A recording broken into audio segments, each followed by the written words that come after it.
A question someone asked for a previous vlog was about your religious background, and you discussed your upbringing and why you're interested in teaching religion and law.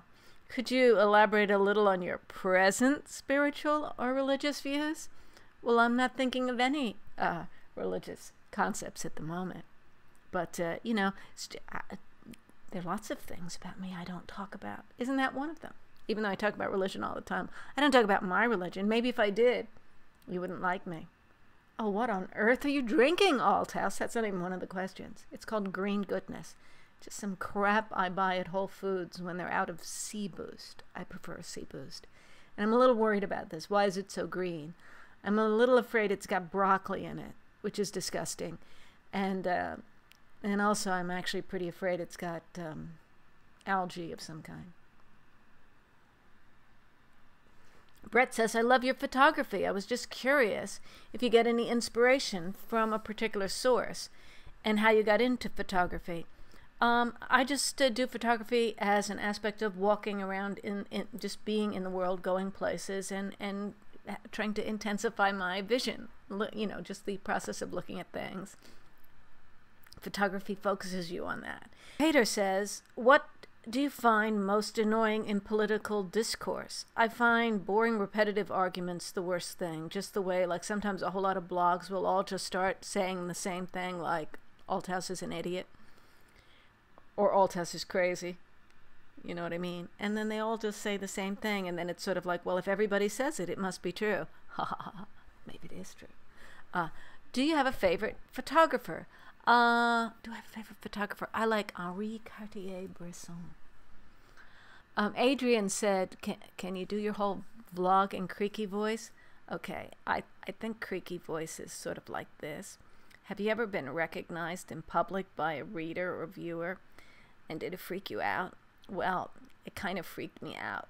I can't quite do it, but it's this sort of it feels like it's sort of labored and lazy at the same time.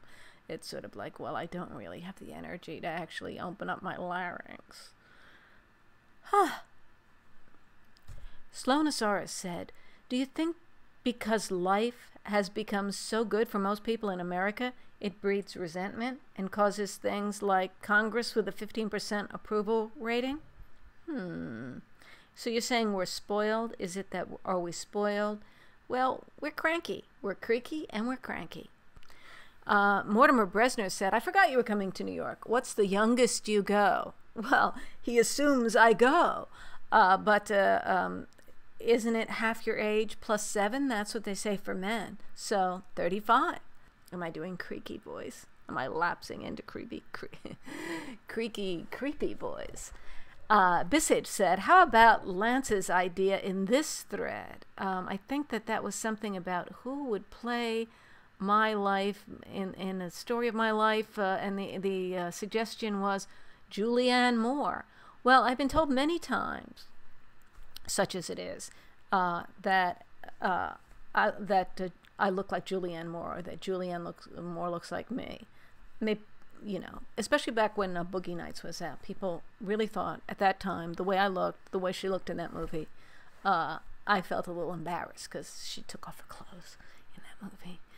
Michael Ferris said, if they made a movie of your life, would you rather the part of Ann Althouse be played by A, Lindsay Lohan, early 20s, Courtney Love, now, B, Scarlett Johansson, early 20s, Jay Moore in tasteful drag, now, Tara Reid, early 20s, Self, now? I'd love to be in the movies, so C is kind of tempting, but I think A would be the most amusing because I sort of identify with the Lindsay Lohan look because she's got a lot of freckles, and I don't know if you've noticed, but I have a lot of freckles. And Courtney Love, I always want to help Courtney Love. I like Courtney. So yeah, sure, with the hair lighter, all of that, the transition of the hair color would be good. And, you know, I don't know how Courtney's doing these days. Is she on one of her positive, whatever. I think I think some of my enemies would enjoy seeing me play Courtney Love, so maybe we play to a bigger audience. So let's go with A.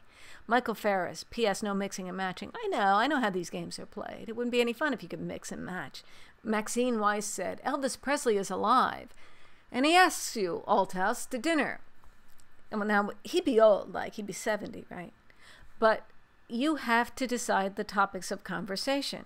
What do you talk about with Elvis, assuming you agree to go? Well, I'd like to talk to Elvis about what life was like in the 50s and how things changed in the 60s, you know, especially with the Beatles and the English invasion and all that kind of thing.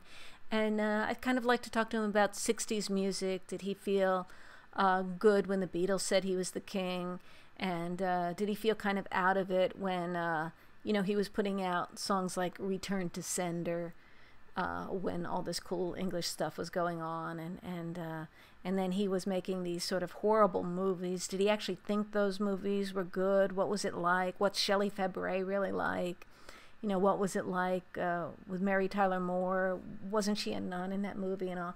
You know, so like lots of gossip about the movies and music in the 60s and how it made him feel. I think that'd be a good subject. The only Elvis movie I really saw in the theater back in those days was Harem Scarum. Harem Scarum. I wonder what the Arabs thought of that. Okay, and so of course I would go. Hauzerdo said, was your birth name Joanne? I saw it written on the edge of one of your childhood photos. If so, did your parents or family shorten it, or did you? Was alliteration the reason you shortened it?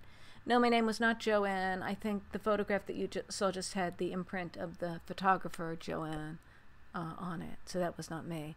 My parents were always into short names. My brother and sister both have one-syllable names. They were very much against nicknames, and they didn't like my sister. The first child was my sister. She was named Dell. She was named after my mother's grandmother, who was called Grandma Dell, and her name was Adela.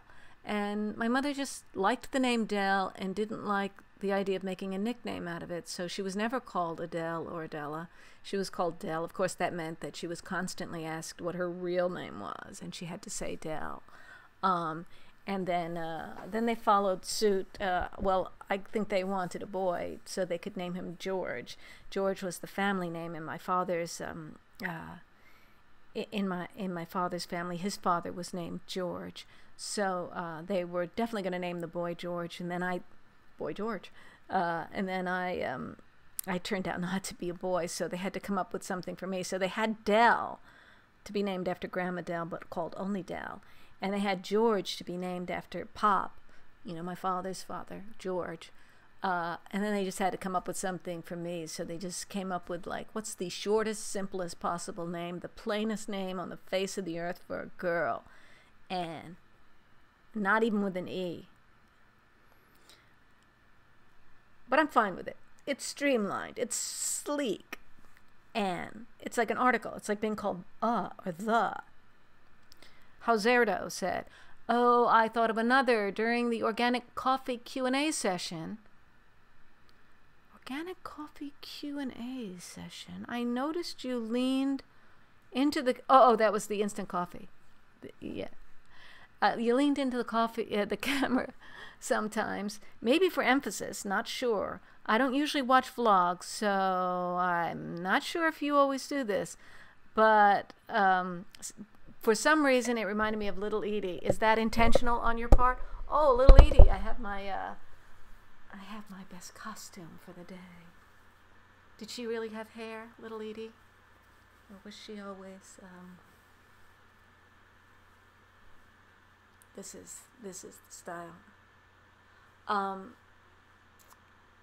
Have you changed your mind about Ward Churchill's firing? I don't have a position on Ward Churchill's firing. I'm in the middle on it. I think the question is, did they investigate him because they didn't like what he said? And if it was about his message, and then they looked for some other stuff so that they could fire him anyway, then that's wrong. But it's a question of fact. I don't know the answer to the question of fact. So I said then, time's up. Bissich came in and said, rats, am I too late? Well, you got in before.